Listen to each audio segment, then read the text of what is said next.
Hola, ¿cómo están? Buenos días, chavos. Hoy no los voy a saturar, la clase será espectacular. El tema de hoy es...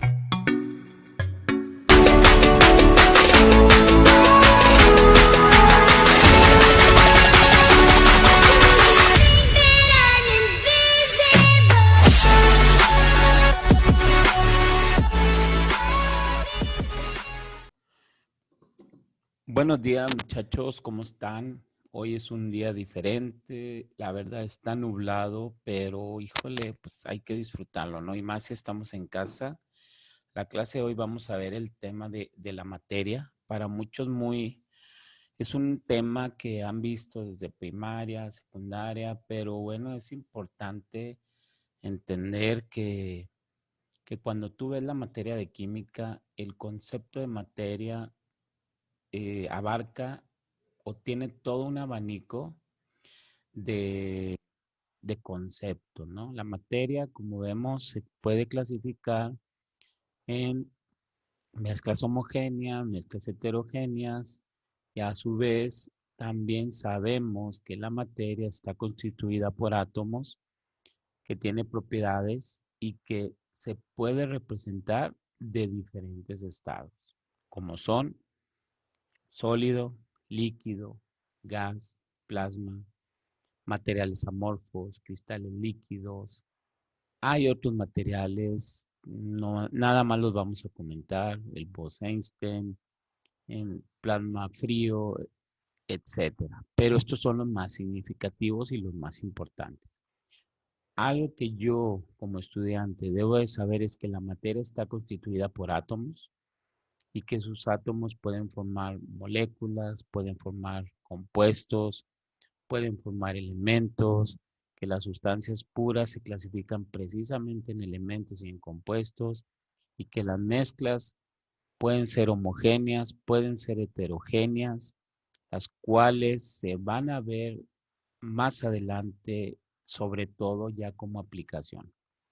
Las mezclas homogéneas son todas las disoluciones y también son aquellas que se pueden separar muy fácilmente por métodos físicos como destilación, decantación, filtración, centrifugación, evaporación, algunas más complejas como eh, perdón, se me fue la palabra, es temprano, ¿sí? Eh, pero bueno, centrifugación, tamizado, cromatografía de gases, esa es la palabra correcta, pero bueno, ya son mucho más técnicas, ¿no? Pero también son parte de esos métodos de separación. ¿Qué es la materia? Para todos es todo aquello que ocupa un lugar en el espacio, tiene más energía, eh, tiene inercia, faltaría probablemente aquí. Yo agrandaría más el concepto, ¿no? Todo aquello que ocupa un lugar en el espacio y en el universo. Está formada por átomos, moléculas, puede presentar diferentes tipos de estado de materia, como sólido, gas, líquido, plasma, que son los básicos, y luego ya tenemos otros más complejos, ¿no? Que se fueron descubriendo poco a poco. Los sólidos, ¿qué características tienen? Si ven ustedes en esta diapositiva, todos los átomos están muy unidos. Disminuye la energía cinética, aumenta la energía potencial. En el líquido están más separados, hay un mayor aumento de energía cinética. Y en el gas domina la energía cinética en comparación a la energía potencial. Como les comentaba ahorita, los sólidos tienen volumen definido, no se comprimen, una alta densidad, no son tan miscibles. Eh, Ojo, es importante entender, la materia siempre está en movimiento.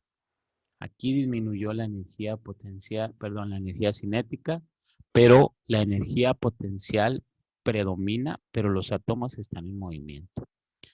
En los líquidos toman la forma del recipiente que lo contenga, se comprimen ligeramente, aumenta la densidad en comparación a la de los gases, son miscibles, los podemos manipular de una manera mejor en comparación a los sólidos, ¿sí? Y en el gas, bueno, va a depender de lo que ven ustedes aquí, depende mucho de la temperatura y de la presión. Si la temperatura aumenta, aumenta la energía cinética. Entonces hay una mayor presión. Si la temperatura disminuye, disminuye la energía cinética. Esa es una característica muy interesante de los gases. Hay cambios de estado que son tres: sólido, líquido y gas. Pero dentro de esos cambios de estado vamos a ver cómo se dan esa transformación. Se dice que cuando el líquido va de líquido a gas, hay una evaporación. Si es caso contrario, se condensa, ¿verdad? Un ejemplo, en las mañanas nosotros vemos, ¿verdad?, que está haciendo frío y en el carro sale el sol, cambia la temperatura. ¿Qué sucede? Ese vapor se condensa. ¿Y cómo lo vamos a ver reflejada esa condensación? En lo húmedo que se ve en la ventana del automóvil, ¿no? El agüita que se ve en la ventana. De gas a sólido hay una deposición. Sin pasar por el líquido, el gas puede cambiar a sólido, y la sublimación, que es de sólido a gas. Un ejemplo, el yodo se sublima, ¿sí? Y otro ejemplo sería, eh, antes los refrigeradores manejaban ese gas que tenía esa deposición, ¿no? Sin pasar por el líquido. Y el ejemplo más común de líquido a sólido, el agua, y de sólido a líquido, pues el agua también, ¿no? Hay otras formas de materiales como los cristales líquidos, los materiales amorfos y el plasma. Bueno, los cristales líquidos vienen a revolucionar definitivamente. ¿Por qué? Porque esto ya se hace en forma de laboratorio. Cuando una sustancia se funde, lo que vamos a hacer es ordenar los átomos de forma lineal, como se ve aquí en la imagen, ¿sí? Pero eso hace que las propiedades cambien. Entonces, estas capas me van a dar la oportunidad de que yo pueda manipular este material. Un ejemplo, algunos tipos de televisión hoy en día que le da más nitidez, que le da una mayor resolución a lo que estamos viendo. Los materiales amorfos, esto tiene un uso industrial, ¿no? ¿Por qué? Porque yo puedo manipular, yo puedo eh, cambiar la posición de los átomos, como vemos aquí en esta figura, y eso, muchachos, me va a ayudar a crear nuevos materiales, ¿sí? Eso es algo bien interesante, porque entonces yo puedo formar diferentes materiales que hoy en día se utilizan mucho a nivel industrial, a nivel tecnológico. Una estructura que está bien definida, como vemos aquí el dióxido de silicio. Esa, si ustedes se fijan, son estrellitas, pero si nosotros la fundimos rápidamente y la enfriamos, cambiamos o modificamos esa estructura y vamos a crear un nuevo compuesto químico, ¿sí? ¿Y eso con qué finalidad? Darle un uso hoy en día de una manera propositiva. El plasma, bueno, el plasma ya tiene más tiempo. Se empezó a observar, se dieron cuenta que si los gases, algunos tipos de gases de ciertos elementos se chocaban, entonces producían algo que es una ionización. Entonces, todos los científicos se dieron cuenta que esto, pues, era un nuevo tipo de materia. Yo diría, ellos aprovecharon, crearon un nuevo tipo de material, una nueva materia en la cual tenía mayores niveles energéticos. Entonces eso generaba, ¿verdad?, que los electrones se pudieran manipular de una mejor manera. Digo manipular, no que ellos directamente, ¿verdad? Pero por el tipo de materia, eso iba a generar que estos electrones se les pudiera dar un nuevo uso. Yo no sé si a ustedes les tocó todavía las famosas televisiones de plasma, ¿sí? ¿Qué característica tiene el plasma? Bueno, que libera eh, mucha luz, mucha energía. Se empezó a utilizar en algunos tipos de focos, en pantallas. Entonces, eso en realidad, muchachos, pues les vino a dar una revolución, ¿no? A la química. ¿Por qué? Porque un nuevo tipo de materia se le podía dar un nuevo uso y como les comentaba, no sé si a ustedes les tocó las televisiones de plasma, probablemente sí les tocó. Y bueno, pues eso es un avance. Por eso la química es tan importante. Debo de entender que la química tiene propiedades generales y propiedades específicas, las cuales se dividen físicas y químicas. Entre las propiedades más significativas de la materia son aquellas que nos van a ayudar a distinguir cómo es cada objeto. Color, olor, densidad, estado físico, punto de fusión, punto de ebullición. Pero las propiedades generales son aquellas que la materia como tal tiene: extensión, volumen, masa, peso, visibilidad, impenetrabilidad, porosidad, elasticidad. Como vemos aquí, si ustedes se fijan, pues yo aquí tengo dos tipos de materia, tengo una servilleta, tengo un vaso y vemos que sus características y propiedades son totalmente diferentes. Este vasito, voy a poner la marca, no es tan poroso como esta servilleta. ¿Por qué? Porque los dos materiales tienen usos diferentes y yo voy a aprovechar sus propiedades. ¿Sí? Debo de entender que es una propiedad física, que es una propiedad química. Aquellas van a identificar a la materia sin alterar su estructura propia. Olor, color, punto de ebullición, densidad, punto de fusión, brillo, ductibilidad, maleabilidad, viscosidad. ¿Este objeto es maleable, es manejable? Sí. Este no es tan maleable, pero lo puedo manipular. ¿Ok? Eh, digo, estos temas yo sé que ustedes ya los habían visto y entonces, ¿qué es una propiedad química? Aquellas que pueden transformar a la materia, perdón, y van a alterar su resultado, ¿sí? Van a cambiarla constantemente. Y aquí tenemos dos ejemplos muy significativos, muy significativos. Fíjense cómo nosotros tenemos a una vela, ¿sí? En el cual hay un proceso químico, hay un cambio. Ahí dice zona de óxido de reducción, zona fría. ¿Por qué? Porque hay un intercambio de elementos. Para que se dé, para que esa vela encienda, debe de haber una reacción química. El oxígeno debe estar presente y lo que es la materia, y eso va a ser un proceso de óxido de reducción. ¿Sí? Si no hay oxígeno, no va a haber esa reacción química. Otro ejemplo es la manzana, y eso ustedes lo pueden hacer en su casa. Corten una manzana, déjenla un momento, un rato, unas 2 horas ahí en el ambiente. El oxígeno va a aprovechar. ¿Y por qué? Porque va a empezar a oxidar esa manzana.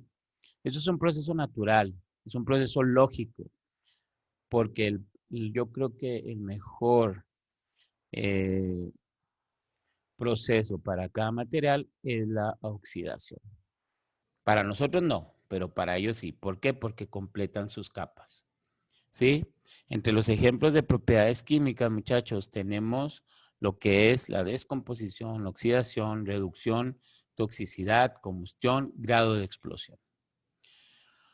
Una clasificación básica son clasificar la materia en mezclas homogéneas y mezclas heterogéneas. Y las homogéneas, a su vez, se dividen en sustancias puras, elementos, compuestos, mezclas homogéneas, donde hay una solución o disolución, la presencia de un soluto en un solvente. ¿Sí? Y las heterogéneas, que van a ser dos o más sustancias, pero como característica es que se pueden ver a simple vista sus componentes. Ok, como lo comentaba aquí, ¿no? Una sustancia pura tiene su composición definida. Yo no voy a poder ver sus componentes. Por eso una sustancia pura es un elemento o un compuesto. ¿Sí? Un ejemplo, el agua. El agua es una sustancia pura, está compuesta de hidrógeno, oxígeno y otros iones. ¿Sí? Muy bien. ¿Qué es un elemento? Es teóricamente una materia constituida por puros átomos de la misma sustancia. En pocas palabras, un elemento está formado por átomos iguales. El hidrógeno está formado por átomos de hidrógeno. El litio formado por puros átomos de litio. ¿Sí? Ok. Y un compuesto varía porque va a estar formado por dos o más elementos químicamente hablado en proporciones físicas. Y aquí se cumplen las leyes ponderales, ¿no? Aquí tenemos ejemplos como el cloruro de sodio, el agua, el ácido clorhídrico, el hidróxido de sodio, infinidad. En fin, pero se deben de cumplir estas leyes ponderales. ¿Por qué? Porque están definidos, dirían esos grandes científicos. Ejemplo, el agua, para ser agua, debe de estar constituida por dos átomos de hidrógeno y un átomo de oxígeno. Si no, no sería agua. Eso es un compuesto químico. En cambio, una mezcla puede ser homogénea, puede ser heterogénea, pero vamos a ver sus características. Una mezcla homogénea, yo no puedo ver cuáles son sus niveles o cuáles son sus fases, químicamente hablando. ¿Sí? El aire es una mezcla homogénea, pero yo no puedo saber dónde está el oxígeno, dónde están las partículas suspendidas, dónde están los virus, dónde está el nitrógeno, dónde está el dióxido de carbono, no lo puedo ver. Una aleación, no puedo ver sus componentes de cobre, aluminio, no lo sé. El agua potable y el agua de mar. ¿Por qué manejan el agua potable? Porque el agua potable no es nada más hidrógeno y oxígeno. Tiene iones, tiene minerales esenciales para nuestro cuerpo. ¿Estamos de acuerdo? Y las mezclas heterogéneas no presentan uniformidad. Es muy probable que yo pueda ver, bueno, no es muy probable, puedo ver sus componentes. La madera, refresco de cola, pizza, caldo de verduras, un huevo ranchero, con un pan con mantequilla y mermelada. Híjoles, que es de mañana, ¿no? Bueno. Y una mezcla homogénea, generalmente, muchachos, es una disolución. Está constituida por un soluto y un solvente. Para esto hay técnicas de separación de mezclas, como tenemos aquí algunos ejemplos. Decantación, que puede ser sólido o líquido, líquido-líquido, filtración, evaporación, destilación, centrifugación. Esto lo pueden hacer en su casa, muchachos. ¿Cómo? Un vaso con agua y le puedo agregar como ejemplo unos granos de frijolitos, de lentejas, unas canicas, mejor para no echar a perder el alimento. Agua con canicas, separamos el agua de las canicas, aprovechando la acción de ¿quién? De la gravedad. Esto ya es más, vamos a decir, más tecnológico. Pero si yo tuviera un recipiente que tenga una llavecita, puedo mezclar agua y aceite y vamos a ver que por diferencia de densidad, el aceite es menos denso, queda arriba y el agua abajo puedo separarlo a través de la llave. Esa es decantación líquido-líquido. ¿Qué es la miscibilidad? Cuando dos sustancias se mezclan perfectamente. Un ejemplo, agua y vinagre. Se pueden mezclar por sus enlaces y porque son polares. Agua y aceite no son miscibles, entonces no se van a mezclar, ¿sí? Para entender el concepto de miscibilidad. Como dice aquí, ¿no? Aquí tenemos que no se van a poder mezclar porque no tienen propiedades parecidas, ¿no? Filtración, el café. No necesitamos ver más. Tengo agua, tengo granos de café, yo nada más quiero que salga mi sustancia, que es el café, y en el filtro se van a quedar esos granos o la canela, y ese es un método de separación muy común y muy aplicado en nuestro hogar. ¿Sí? La evaporación, todos alguna vez, hoy en día más, los jóvenes les dicen, mamá, hijo, por favor, ponme a calentar agua, porque voy a hacer un cafecito para en la mañana, ¿verdad? Pero por estar en las redes sociales, hacen que se evapore toda el agua, ¿no? La ponen en calor y si nosotros lo dejamos ahí mucho tiempo, se va a evaporar el agua. Si yo tuviera agua con sal, agua con azúcar, puedo separar esos dos componentes. Ya la destilación es un proceso más complejo, se utiliza mucho para elaborar bebidas alcohólicas. Aquí lo que queremos es obtener a través de este proceso un alcohol, ¿sí? Muy bien. Centrifugación, los que tengan mamás químicos, los que tengan papás que están en el área de la salud, saben que cuando se toma una muestra de sangre, se mete a una centrífuga, esta se va a empezar a centrifugar a alta velocidad en revoluciones por minuto y pueden separar todas las sustancias que se encuentran en la sangre, que es una mezcla. ¿Sí, Pi? Muy bien. La sublimación, bueno, pues ya es más técnico. El ejemplo más común de laboratorio es el yodo, que logramos que se sublime, ¿verdad?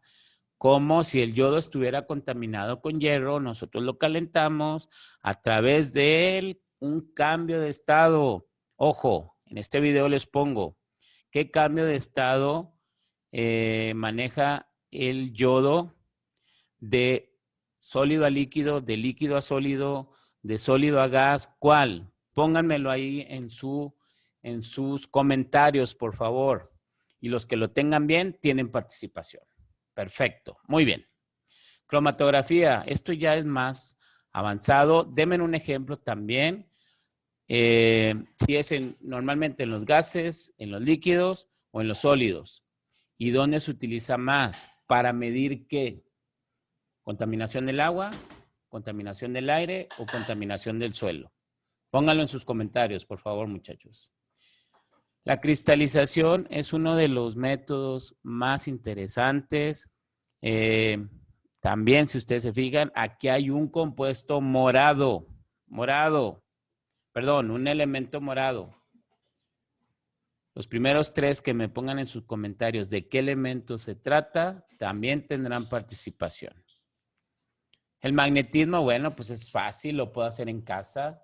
Ahorita que tengo todo el tiempo del mundo, voy a agarrar tantita tierra, voy a agarrar virutas de hierro, los voy a mezclar muy bien. Si tengo un imán en casa, ¿qué es lo que voy a separar? ¿Sí?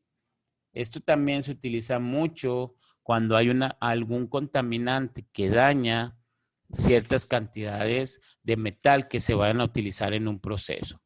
El tamizado, todos en algún momento, bueno, no creo ustedes, la verdad, ustedes ya son más bien niños que hacen construcciones en Xbox, ¿no? No creo que sepan lo que es una pala, no creo que sepan lo que es una red de tamizado, pero pregúntenle a sus abuelitos, pregúntenle a sus papás si alguna vez hicieron una banqueta y cómo separaban, cómo limpiaban la arena. Eso es un proceso de tamizado.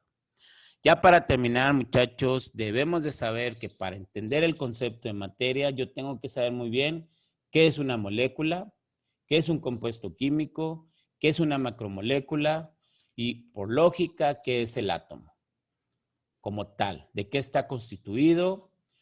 Aquí un concepto nuevo que a lo mejor ustedes ya lo sabían. Los nucleones son todas las partículas subatómicas que se encuentran en el núcleo, protones y neutrones. Y en nuestros niveles energéticos se encuentran los electrones. Y con esto entendemos que la materia está constituida por átomos y que en pocas palabras la materia no se crea ni se destruye, solo se transforma. O también que la materia es energía. ¿Y qué creen? La energía es materia. Muchas gracias, chavos, por haber estado en esta clase. Nos vemos en la próxima clase para seguir acumulando conocimiento. Pasen un excelente día.